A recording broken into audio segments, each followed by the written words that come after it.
Salut à tous, bienvenue pour cette nouvelle vidéo. C'est peut-être difficile à croire, mais la notion de sexe dans le monde peut être très différente selon l'endroit où l'on se trouve. Dans cette vidéo, nous allons vous parler de quelques pratiques sexuelles choquantes du monde entier. Ces pratiques sexuelles ne sont pas simplement de la perversion générale, elles sont exigeantes en termes de tradition et de culture. Préparez-vous à vivre un moment inoubliable avec ces coutumes sexuelles. Il ne s'agit pas toujours d'un acte simple et direct. Dans certaines cultures, il est considéré comme tabou, tandis que dans d'autres, il s'agit d'une fête ouverte à laquelle les gens aiment participer, et dont ils parlent. Allez-y, on commence. Pour devenir un homme dans cette tribu, les garçons sont séparés des femmes à l'âge de 7 ans, et ce pendant 10 ans. Pendant ce temps, leur peau est percée pour enlever toutes les contaminations qui sont apportées par les femmes. La cerise sur le gâteau, ils doivent boire le sperme des aînés, ce qui leur apportera la croissance et la force. Ils sont ensuite de retour dans leur tribu réunie. Dans la tribu aborigène des Mardudjara, les garçons subissent une circoncision et doivent avaler leur prépuce une fois qu'il a été coupé. Après la cicatrisation du pénis, il est coupé dans la longueur et par-dessous, quelquefois jusqu'à l'anus. Le sang est versé au-dessus du feu pour le purifier. Le garçon urinera par la base de son pénis plutôt que par l'urètre. Une véritable torture. Dans cette tribu, les filles ont un vif intérêt pour les relations sexuelles, comme les garçons, mais ça c'est dans tous les pays. Ils commencent même à un très jeune âge, 6 à 8 ans pour les filles et 10 à 12 ans pour les garçons. C'est une pratique acceptée et un rituel ancestral de cette tribu.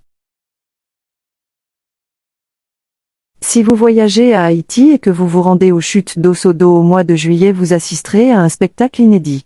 Les pratiquants du voodoo vont là-bas tous les ans, pour montrer leur amour envers les dieux. Ils se mettent nus et gigotent dans la boue où flottent aussi des cadavres d'animaux et leur sang.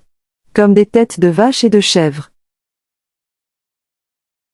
Selon un article d'une revue de psychologie Psychology Today, pratiquement toutes les sociétés polygames pratiquent la polygamie fraternelle, quand des frères partagent la même femme. C'est le cas dans cette tribu, et ils font ça parce que chaque famille doit se partager la terre disponible pour l'agriculture.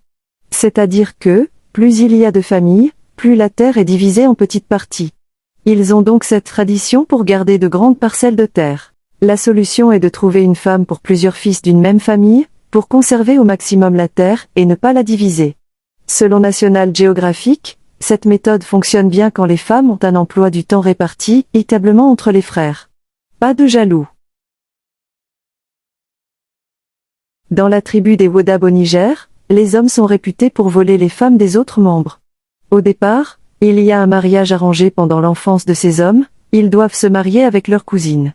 Mais chaque année au festival de Jerewol, les hommes se maquillent et dansent pour impressionner les femmes, ils espèrent en voler une autre pour échapper à la leur. Si le nouveau couple parvient à s'éclipser discrètement du festival, et échapper au mari actuel de la femme, ils sont alors socialement acceptés dans la tribu.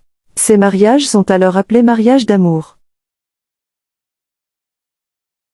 Les remous et les marées sur le Nil étaient provoqués selon les anciennes croyances par le dieu Hathor, dieu de la création, pendant qu'il se masturbait.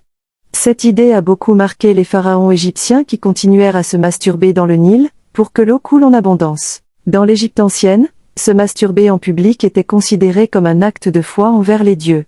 Cela se passait pendant le festival en l'honneur de Mine. C'était la représentation de la puissance sexuelle du pharaon.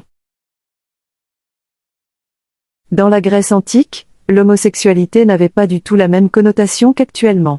Les Grecs considéraient les femmes comme uniquement bonnes à se reproduire, et ils trouvaient plus de plaisir avec un homme. L'influence de la société sur les habitudes.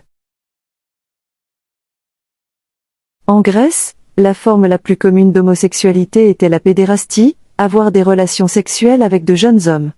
En gros, entre un homme d'âge mûr et un adolescent. Un garçon était considéré comme un adulte, le jour où il pouvait se laisser pousser une barbe abondante. L'homme âgé devait alors éduquer, protéger et aimer ce jeune homme pour le remercier de sa beauté et de jeunesse. Cependant, aimer un garçon en dessous de l'âge de 12 ans était mal vu, mais il n'existe aucune preuve de poursuite judiciaire pour ceux qui faisaient ce genre de choses.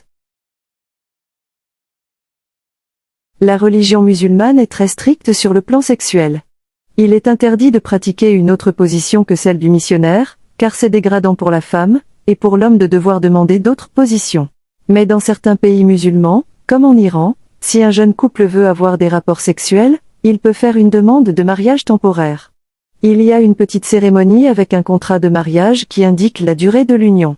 Une fois cette cérémonie effectuée, ils peuvent faire ce que bon leur semble. Pour la tribu Tonga, embrasser n'est pas hygiénique, car cela implique d'entrer en contact avec la salive d'une autre personne. Cependant, même si la culture occidentale a fait du baiser une norme, des études ont montré que plus de la moitié des sociétés du monde trouvent le baiser dégoûtant.